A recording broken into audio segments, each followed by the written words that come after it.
This is Max Williams with United Real Estate, and today I'm in Henrico County. More specifically, I am in Sandston. Today we're going to take a look at a 3-bedroom, 2 full bath cape. This cape is located here on a nice, quiet, peaceful acre lot, and we have great distance here between the homes. A beautiful spring day, and I think you're really going to like this one. This is a government home, and we've got a number of really nice features here. This home has been renovated, and I'm going to point out some of the things that I noted as part of the renovation here as we go through.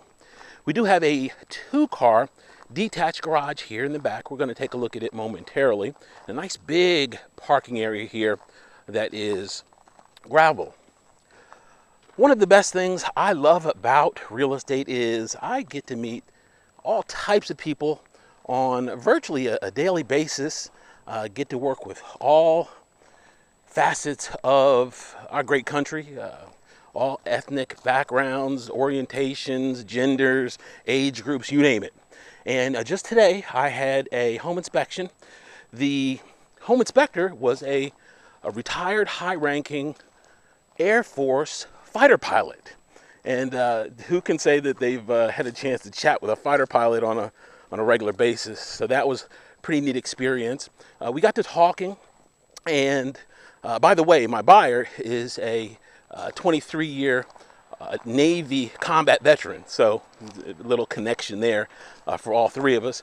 I am a former Army tank platoon leader, so we all had, of course, that common service connection.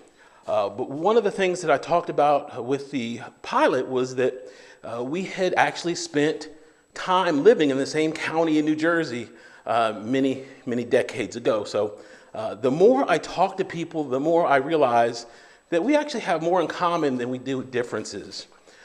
That is something that stresses the need for state and federal fair housing laws. Those laws are very stringently enforced, and for good reason.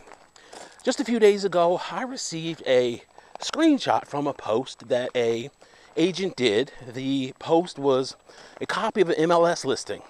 The MLS, of course, is our database, and that verbiage is picked up on all the third-party sites, Trulia, Zillow, Realtor.com. And the agent described a home in Church Hill. Church Hill is an urban area in Richmond. It's a historic area, and a lot of the homes that I've actually videoed have been in Church Hill. The agent described the home and used the word highly gentrified as a descriptor and actually as a positive. And while gentrification happens, it's not exactly a word that we use for a positive or a descriptor. That verbiage rubbed a lot of people the wrong way. The post went back and forth, and ultimately a lot of people were definitely disturbed by it. One of the things about fair housing is that fair housing can be subtle. Fair housing regulations and offenses can be subtle in many cases. Let me give you an example. From a fair housing standpoint, it is not proper to mention that a home is next to a Catholic church, or that a Catholic church is used, or any religious institution is used as a landmark for directions.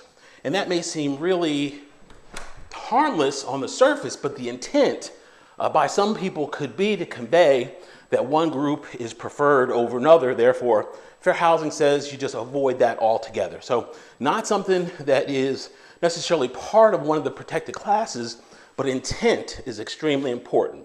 When this agent posted this, I don't know what his intent was. However, it came across to a lot of people as being improper. And therefore, not only is it a public relations nightmare that unfortunately his firm and he has to answer, but also from a regulatory standpoint, the authorities, if he's reported, will probably want to look at this, and they may or may not find that there was an actual violation, but just the mere appearance that there potentially is something that definitely is a negative.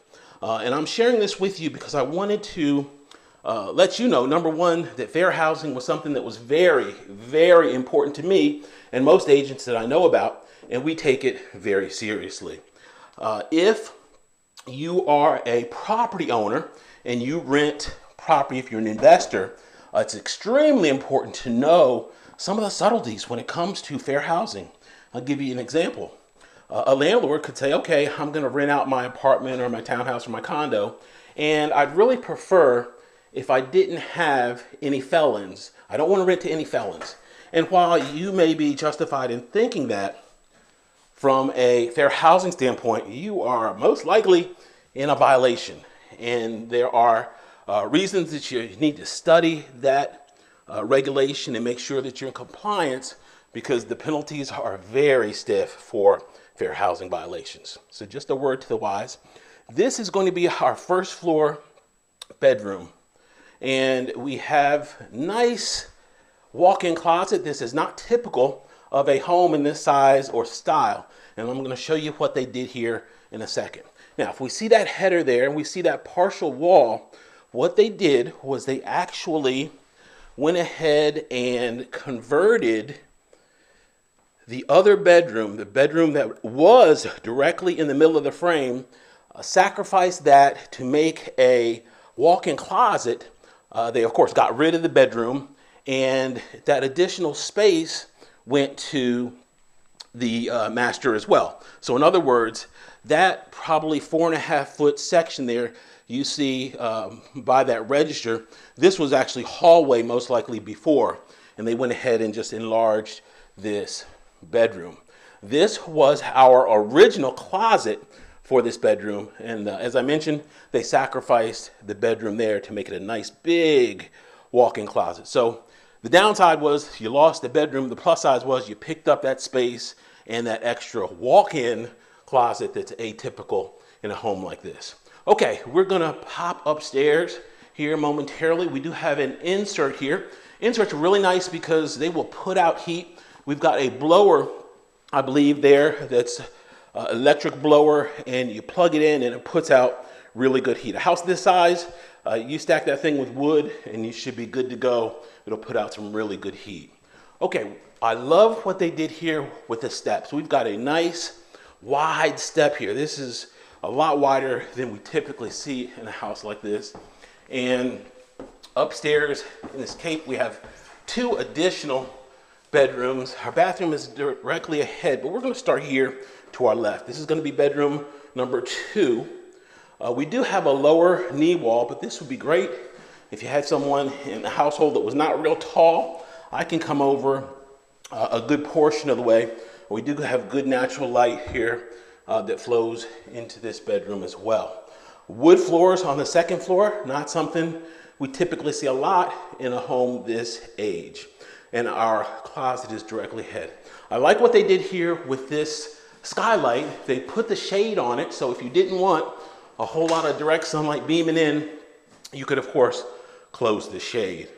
Our closet right there. We're going to go straight across to our other bedroom. This is going to be the bright bedroom on this side of the house because of where the sun is situated. And this is a good contrast to the last bedroom that we saw because we don't have a shade and that light is just flowing in. This home does have a pull-down attic, and of course our closet right here. If you're the type of person that really needs some space, you need some land, Eastern Henrico may be a great consideration for you. We do have good separation out here between the homes, as I mentioned earlier. This is a pocket door. This is smart design here because if this door swung left or right, it would really limit some of the access. And I'm glad that they went ahead and did that. Put in a nice big vanity here for a second level bathroom. A lot of times with this style of home, you have kind of a cramped bedroom here on the second level. They did a great job. Not only with that, but look at that. We have 2 shower heads. So a lot of people may say, okay, so what, big deal, we've got 2 shower heads. However, if you've ever been running late in the morning and time is critical. You now just cut your shower time in half because those dual nozzles will hit you from the front and the back, therefore not only reducing your shower time, but also your water well, I guess your water consumption wouldn't really be cut because you'd be using twice the amount of water for half the amount of time. So that would be equal, but the time is more important than the water anyway. Max Williams, 804-402-7788. I can be reached on Facebook under Richmond Area Foreclosures, on YouTube under my name, Max Williams Realtor. Thanks so much for taking the tour. You all be safe. Have a great day.